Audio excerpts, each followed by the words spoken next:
So the idea of these top tens is obviously there isn't a box office top 10 for us to work from. What with the cinemas being shut and everything, so we're suggesting that you tell us the topic for the top 10, but you also have to fill it in. Okay, so you don't you just suggest the general idea. You have to tell us what the answers are as well.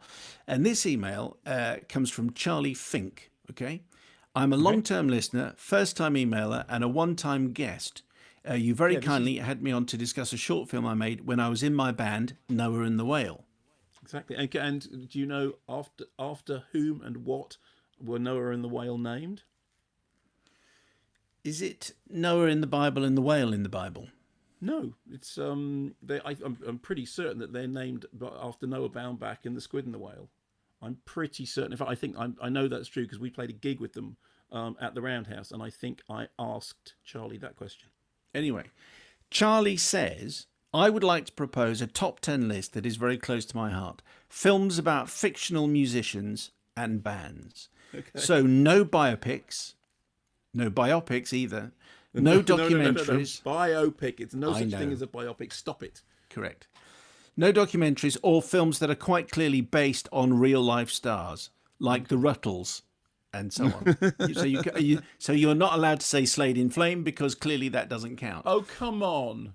No, the rules are no biopics, documentaries, or films that are quite clearly based on real life stars. But Slade and Flame is not quite clearly based on Slade. It stars Slade, but There you Flame are go. not Slade. But the Ruttles, Grace of My Heart, means that you can't have Slade in Flame. Hang on. Has Charlie Fink also said that we can't have Grace in My Heart either? Yes.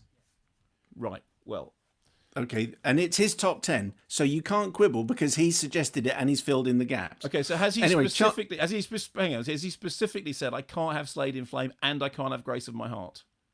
he says you can't, I'll read it again, no Yeah, go on. biopics, documentaries, or films that are quite clearly based on real life stars. And Slade in Flame is quite clearly based on real life stars who are Slade. Okay, so he didn't Yes. say I can't have Slade in Flame. He didn't say I can't have Grace in My Heart. So I'm having both And of then them. he says, Moving on. e.g., The Ruttles and Grace of My Heart, Okay. etc. Right. Well, I'll give you the Ruttles, but Grace of My Heart is enough. Okay, fine. Let's No, go on to you the can't. list. He says you All can't right. have it. That is the Okay. whole point. I'm okay. It's Right. his top 10. It's not your top 10. That was last week. It's his All top right. 10. Okay. Charlie Okay. says, I've watched all these films dozens of times and I love them dearly. However, I'd be excited to discover any omissions Okay. that Mark and other listeners might suggest. So here we go. Top Right. 10 films about fictional bands or musicians that don't involve Slade or anything else. At number 10, Still Crazy. Yeah, it's good. I mean, Bill Nye doing a rock musician, although arguably Bill Nye doing a rock musician in Love Actually is slightly greater, but Still Crazy is good fun. It's nominated for a couple of awards as well, and yeah, no, that's perfectly fine. Happy with that. Do I They remember? what they call like I remember Zoe Ball is in that film. is she? I don't remember that. I remember I can't remember what the I think so. I because think the whole she point plays that Zoe Ball. the band get back together again after all these years, and are they called Strange Fruit or something? Yeah, it's kind of fun. It's fine. RJG Martin says, I was discussing Still Crazy just last night. It might have been the first movie I saw that Bill Nye made a big impression on me. I think I might give it a look later. Spare Tomato says, Still Crazy is the great overlooked band road trip film. Excellent cast, genuinely funny lines, especially from Tim Spall, and a rocking soundtrack. Yes, it's predictable, but the excellent performances make up for it. Also, I like to see it as a prequel to Love Actually. Also, Bruce Robinson, who wrote and directed with Nail and I, is perfectly cast as the reclusive guitarist. Number 10 is Still Crazy. Number 9 is Almost Famous. Well, all I can say, Charlie Fink, is if you're saying you can't have stories that are clearly based on real life, I mean, Almost Famous is basically based on Cameron Crowe's real life experiences as a Rolling Stone journalist. So I'm having Slade in Flame. No, you can't. Anyway, Graham Marsden said Almost Famous has not really aged very well. It's truly awful. I can imagine that might be true, but I haven't seen it since it It's came not out. So I'll have awful. to... Well, why? The scene in Almost Famous when they all sing Tiny Dancer on the bus is absolutely lovely. I don't think it's really awful. Number 8 is The Commitments. Yeah, absolutely. Although I'd argue that if, I mean, Once isn't in the list. I know Once isn't about a band, it's about two people singing a song. The Commitments is great, but I think Once is greater. Number 7 is Cold War. Excellent choice. That's a really really excellent choice. Tell us We about were that. I can't remember that one. So it's Pavel Pawlikowski, and it's inspired. I think the band that the group that she's singing with at the beginning, the Mazurek ensemble, are inspired by a real life troupe of singers. They're auditioning musicians and dancers to showcase the authentic sounds of Poland. And then the story then tells this episodic story. It's a kind of a love story told across the Great Divide. Beautifully filmed. I mean, really, really fantastic performances. Joanna Kulig is just terrific as the lead actor in it. No, it's great. I think it's absolutely lovely. A really, really great film. I mean, heartbreaking and a kind of real epic sweep to it. Despite the fact it's quite a short film and beautifully lensed. Yeah, no, and completely convincing. And the music, which all appears to be being done live, is great. So Cold War's at number 7. Someone who likes to be known as Post-Millennial Panda says Cold War is an absolute work of art. It's the only subtitled film I've ever got my dad to watch all the way through. That's at number 7. 6 is A Mighty Wind. Yeah, and I mean, personally, I would have had this higher because I think A Mighty Wind, I think it's up there with Spinal Tap in terms of its endless quotability. I remember at the Oscars when Mitch and Mickey, they did Kiss at the End of the Rainbow, which is just so brilliant. If you have any interest in folk music, or the thing about it is it's so well observed, and like all the best kind of mockumentaries, and I think this is the same is true of Best in Show. It's that close that there are scenes in it that you can almost believe that they're not just taking the mick, that they are genuine. And Kiss at the End of the Rainbow is absolutely beautiful. Yeah, I think it's lovely. I love that. Well, I think it's also I know some folkies had a problem with it because it's Why? the kind of folk music. Well, it's the kind of Peter, Paul and Mary folk music. It's the kind of 60s folk music that wasn't really the earthy, gutsy folk music. It was that particular kind of spangly folk music, which was a bit weedy. But I liked it very much. I thought it was, yeah, and there's an E-A-O's. It's great. I think it's endlessly quotable, and I love it. Number 5 is That Thing You Do.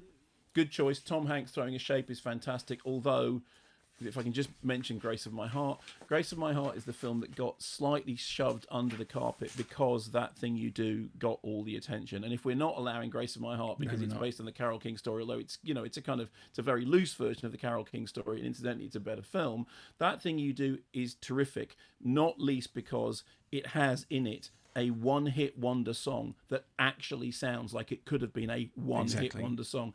And the moment in it when Tom Hanks throws a shape, when he's watching the wonders, or the Oneidas, as it looks like it, when when he's just suddenly lets himself loose from it, is lovely. I think, and the song is great. We will, of course, conclude the show with another Tom Hanks moment. Rachel Miller says That Thing You Do is my favourite. The song has been on my movie playlist for years, and it does hold up, as Mark was saying. Number 4 is Crazy Heart. There's another fabulous film. Well, again, we talked about this just the other day, because I was saying I know how much you love that film, and I was talking about the thing at the begining when he's stumbling on and off stage, but you were saying actually the thing that's great about it is that the music is so completely convincing. Yeah, he's an exhausted, washed up country rocker, and he really, really sounds like it. But the soundtrack actually bears repetition. It's it's really terrific. Crazy Heart's number 4. Number 3. Inside Llewyn Davis. And why did you make that sound? Oh, I was so disappointed with it because I thought it would be fantastic. It really should have been fantastic. I just found it really disappointing and boring and completely up itself. But apart from that.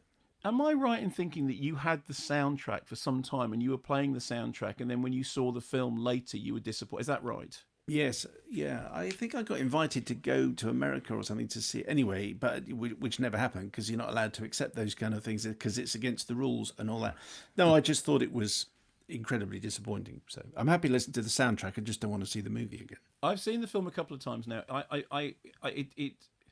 I haven't warmed to it, and not completely. Although I did enjoy it more the second time. It's I remember that the Coens said, I looked this up. The Coens said that it can be traced back to a single idea. What if Dave Van Ronk had been beaten up in an alleyway in 1961? There is, however, the scene when they do the musical comedy song of "Please, Mr. Kennedy, Don't Send Me Into Outer Space," which is really funny. Felicia Barker says, watched Inside Llewyn Davis just the other day. Thought it was cracking and underappreciated. And more than anything else, I thought Please Mr. Kennedy is a banger of a tune. It is. That is a banger. Number two in Charlie Fink's top 10 films about fictional bands or musicians, Blues Brothers. Yeah.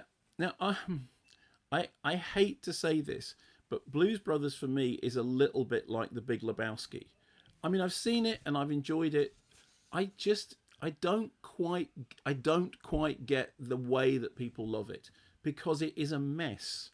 I mean, it is. It's like a kind of snowball. It's got brilliant musical performances and so many great cameos and all those great sequences. But as a movie, it is a very, very ill-disciplined mess. And the whole thing, that in the end they were doing various cuts of it because they were having fights with the studio and everything. I think it's fine. I just don't hold it in quite the same esteem that almost everyone else in the world does. But as I said, I'm the person who's agnostic on the subject of Big Lebowski. Do you love Blues Brothers? I think I like it a bit more than you. Muiran Chiunai says so many quotable lines in a movie where the characters say very little. But they're not going to catch us. We're on a mission from God is the one that she puts in. Charlie says, watch Blues Brothers recently for the first time. What a mess. Maybe you had to be there at the time. There we are. Yeah. Yeah, okay. It is. So it is a total mess of a film. And number one in the top 10 films from Charlie Fink about fictional bands or musicians. Well, the contribution from Darren Leathley here says the list should really go up to 11 because, of course, it's Spinal Tap. Yeah. I mean, I think there was never any question that would be at the very top, not least because it's the most quotable and the most funny, but also because it is the most convincing. I remember Bono once saying that he couldn't watch it because it was too close to being a documentary. Everyone I know has seen it.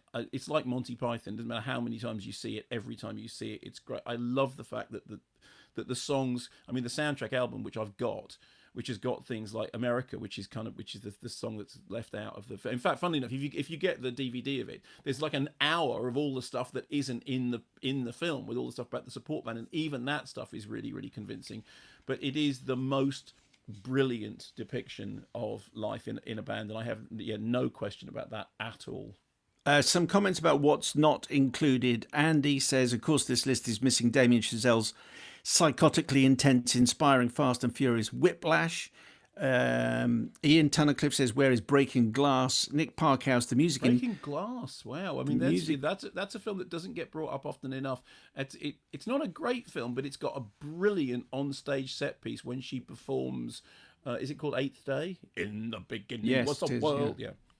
The music and lyrics absolutely nails the 80s era. Pop goes My Heart is the best 80s song that never was. Thank you, Nick Parkhouse. And Richard Charles, Did I Miss A Star Is Born on the list? The ending gets me every time, and the chemistry between Gaga and Cooper is palpable. Thank you very much to Charlie for sending in the top 10 films about fictional bands or musicians. If you'd like to send us a top 10 and fill in the 10, we'd love to hear from you, mayo@bbc.co.uk. What are we doing in the next section then, Mark?